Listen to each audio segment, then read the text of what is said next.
everybody, good evening and welcome to London's Kitchen. Tonight I want to share with you my special baked mac and cheese. It's so yummy. I promise you that the kids will love it, you will love it, the whole family will love it. So here's our ingredients for our special baked mac and cheese. So we need milk, we need whole milk or evaporated milk, we need cheese. We have 4 different kind of cheese here. So we have gruyere cheese, we have gouda cheese, we have mozzarella cheese, and we have Swiss cheese.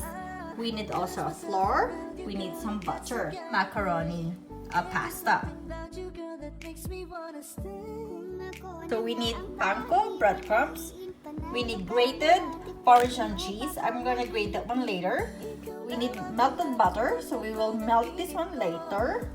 And we need paprika, so you need smoked paprika or just regular paprika. Okay. A few moments later. First thing what we're gonna do is we're gonna boil our pasta. We need 450 grams of pasta. So let's just put this one. The water is already boiling. So just gonna get some scissors here to open my pasta.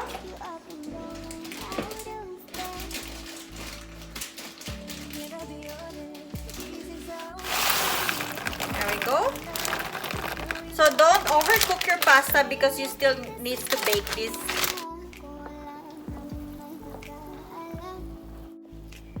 So our macaroni has been boiling for like 2 minutes already. So make sure not to overcook your pasta. Meanwhile. Okay, so while waiting for our pasta to cook, we can start our roux now. So first we're gonna put our butter. You can put salt and pepper if you want on this, but sometimes I don't put any more salt and pepper in mine. But some people, they like salt and pepper or just pepper, okay? So we're just gonna melt our butter before putting our flour. We can put our flour now. So this is 1/2 cup of flour. Gonna put this one here for now.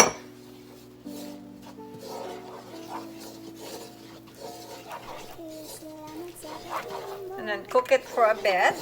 Your flour, make sure that your flour and butter are already combined and mixed together.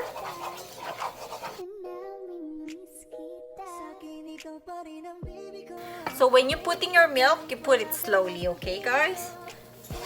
And while whisking it, so that you're not gonna have any big lumps of flour and butter in your butter mixture.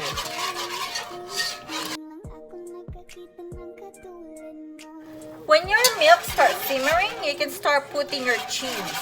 Okay, so don't wait until your milk is boiling, because you don't want your cheese become like, you know, oily. The more, like when it's too hot, your cheese start producing the oil. So you don't want that one. So you don't want to have a oily mac and cheese. Much later. So now our milk mixture is ready. It's been simmering now.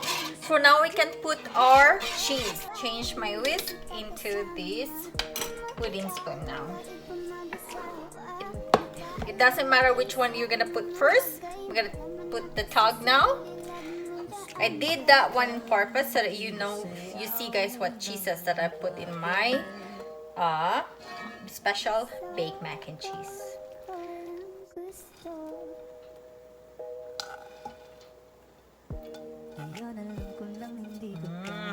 You can smell it right away.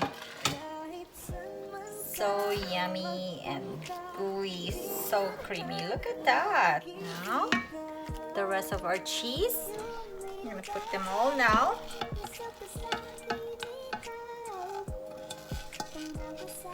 Box of cheese. There we go. Get all these togs here. Right there.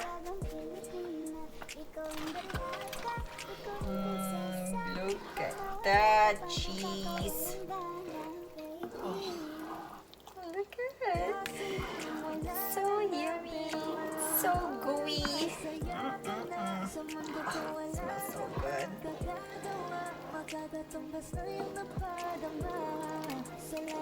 By this time, you can turn off your fire already, so that you're not gonna burn your cheese.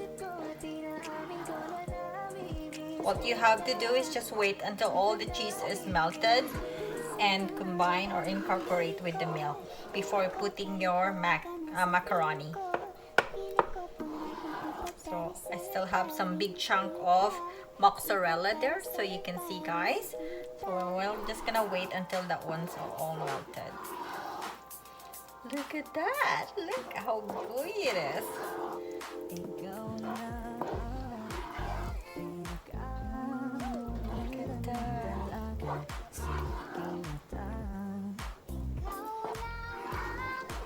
It smells so good.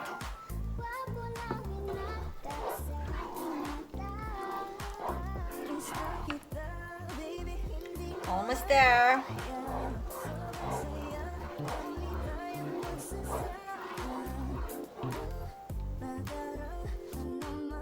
Wow! Simply delicious. It smells so good. Here's the macaroni. Wee. Oh my god, look at that. It's gonna mix all together, and then we're gonna put this one in a baking dish, and then we're gonna bake it. So just gonna make sure all that macaroni is coated with all your cheese. Oh, so yummy.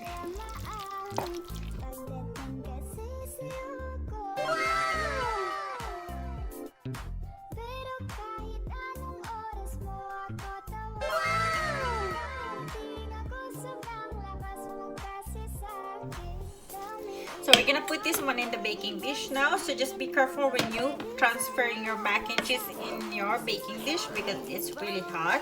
A few minutes later. So here's our mac and cheese now. It's in the container or baking dish now. So what I'm gonna do is I'm gonna make our toppings and then we're gonna bake it after. Let's start making our toppings. So as what I said, I have some panko breadcrumbs here. So panko breadcrumbs, my Parmesan cheese grated. I put some a little bit chunk there because I love my toppings with a little bit chunky Parmesan cheese. So you just mix them together. And then your paprika. And then mix it again. And then you put your melted butter. Just like that. Then our melted butter. That's how I do my toppings. It's pretty simple and easy. Just like that. Now we're gonna put this one in our mac and cheese. Just gonna spread it.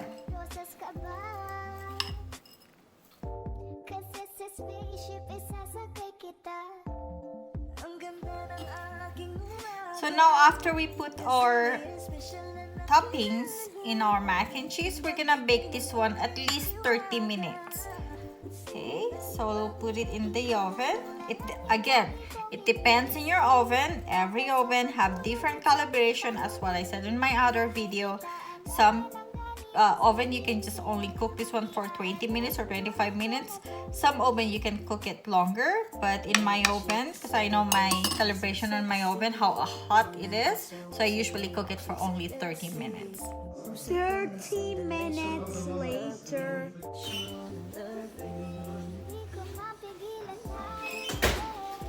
Here's our baked mac and cheese, guys. Look at that, how yummy it is. So at the last minute, so like 3 minutes left in my 30 minutes, so I put it into broil instead. So that's what it look like now. So yummy.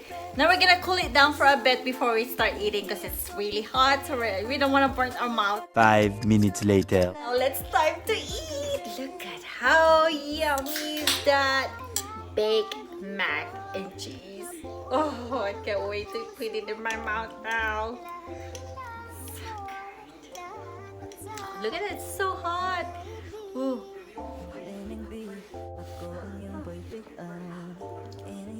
Mm.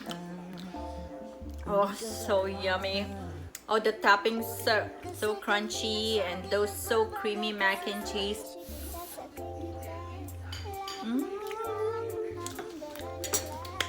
Yum. Thank you so much for watching. Please don't forget to subscribe, like, share, and click the notification bell for more videos and updates. Thank you so much and have a good evening, everybody. And stay safe. See ya. Bye. 'Cause it's a spaceship, it's